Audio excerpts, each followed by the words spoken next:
In 2026, the United States reaches its quarter millennium. This milestone forces us to look at the ground beneath our feet and ask, what actually holds this place together? For most of our history, we've relied on the melting pot, the idea that people arrive, shed their past, and disappear into a single, uniform identity. But that image requires the erasure of difference, a process that fades away the moment you look at how people actually live. The reality is a mosaic. It's a work in progress where the individual tiles keep their distinct colors and sharp edges, even as they lock into a larger design. Over 2.5 centuries, the story hasn't been about people vanishing into a crowd. It's about the persistent refusal to melt, and how that friction created the country's most durable structures. We often hear that America's beginnings were a purely British story, a steady march toward English cultural uniformity. This map of the original Dutch grants in New Amsterdam shows a different start. The Dutch built this settlement on mercantile trade and tolerance, creating a multicultural hub from the very first brick.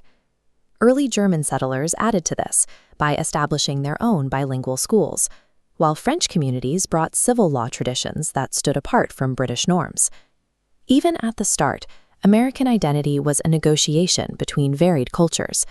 The baseline wasn't uniformity, it was a complex, contested pluralism.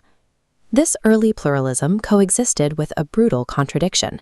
The transatlantic slave trade was a forced migration built on human commodification and the violent attempt to erase entire identities.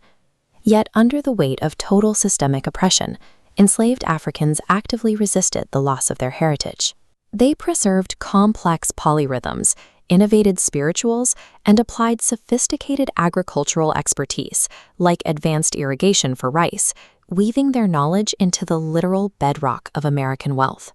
This created a permanent moral crisis. Figures like Frederick Douglass used the nation's own language of liberty to expose the cruelty of bondage, forcing the country to confront its own hypocrisy.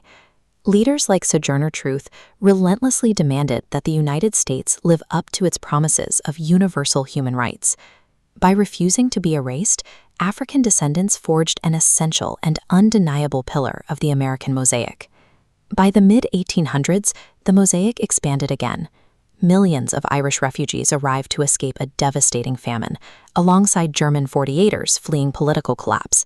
They were met with fierce hostility from nativists, who demanded they abandon their faiths and customs to fit a narrow Protestant ideal.